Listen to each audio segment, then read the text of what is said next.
and their fly buttons firmly closed.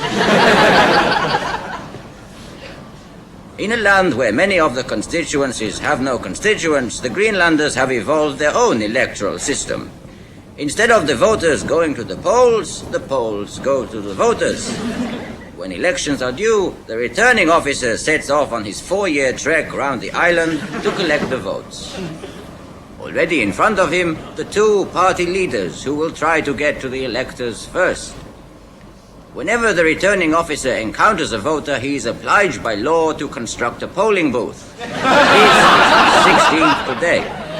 Then the comings and goings of every voter are checked by a teller, by which time the candidates are on their way again, a close check being kept on their mileage to ensure they do not fiddle their election expenses. With them travel the press, led inevitably by the ubiquitous Professor Rube Mackenzie with his swingometer and other studio gadgets. And so at last the lengthy election procedure draws to its close. And when the last vote is in the ballot box, the candidates follow the returning officer back to Godthab for the final count. This is a terribly exciting moment, for after 4 years, the final result is somewhere on that sledge. They say it's a cliffhanger, this result. The world waits on tenterhooks to know what the result might be. But alas, we will never know.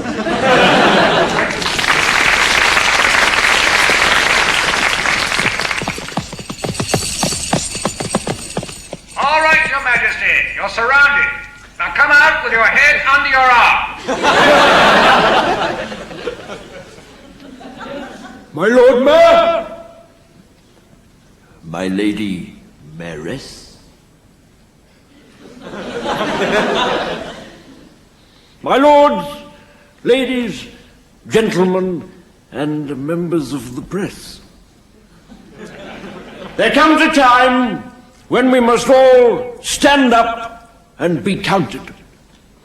I am standing up now and can be counted. 1. And with an election pending, ones are about to become singularly important. Because Britain is facing the gravest constitutional crisis since 1380. And you know, many of us still remember the dark days. And if we're going to prevent the lights going out on our lives once more, we must ask ourselves crucial questions.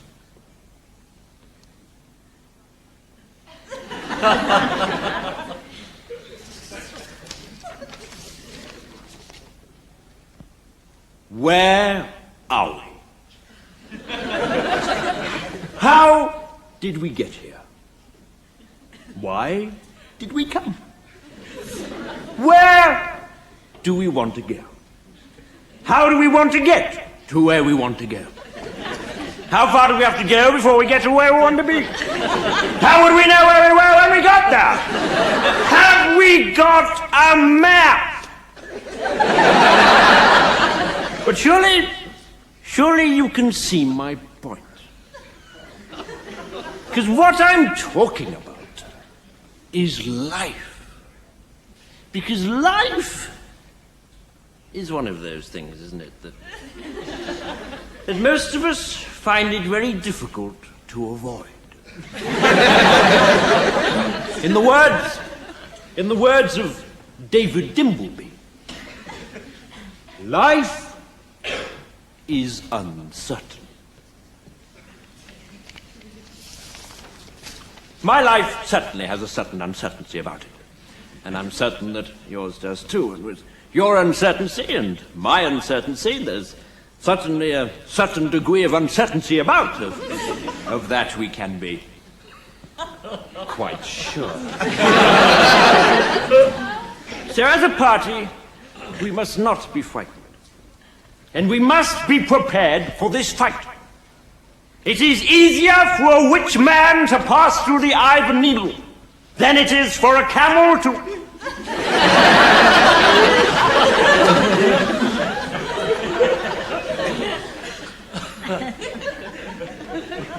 than it is for a camel to.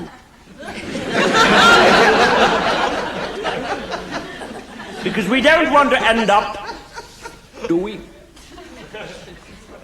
Like the blind man in the dark room, looking for the black cat. That isn't there. Nice, thank you very much.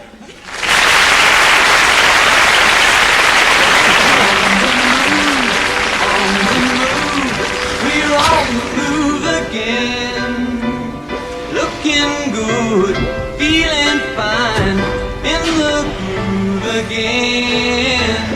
Life is an open book when you open your eyes and look, but you gotta keep moving. Yes, you gotta keep moving.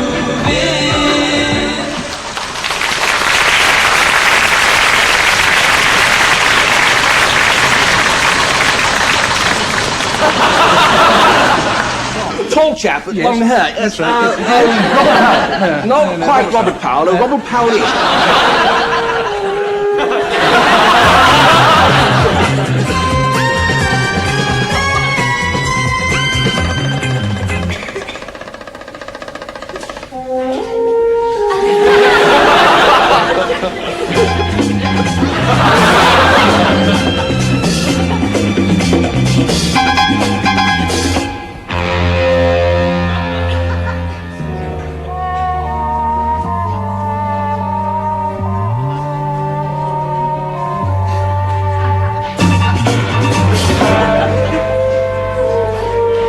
And all because the lady loves publicity.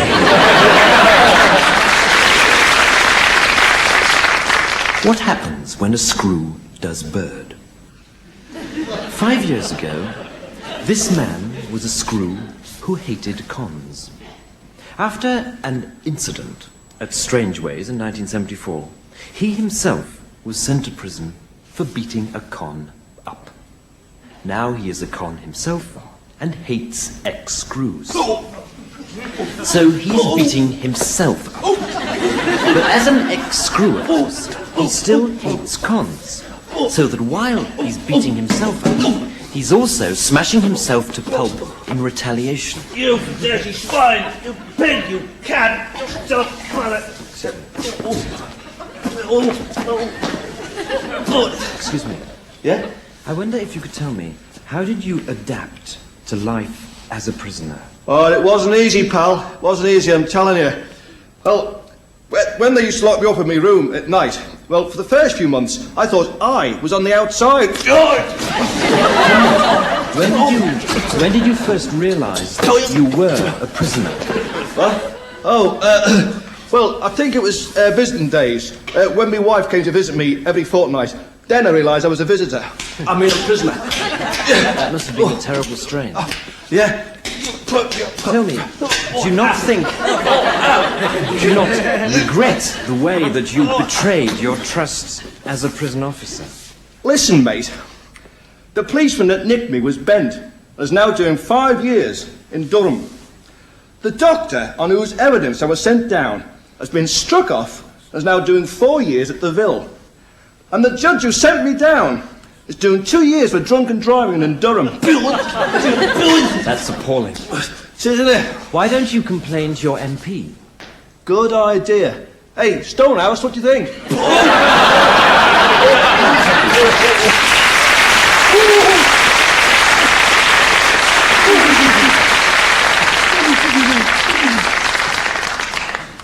Kangaroo Valley, Bed City Land, call it what you will, but this suburban semi looks just like any other in London's Earl's Court, which is why we're more interested in this house, number 32 Laundry Terrace. This is the house where His Imperial Majesty Mohammed Reza Pahlavi, Shah of Iran, has chosen to settle in his newfound exile.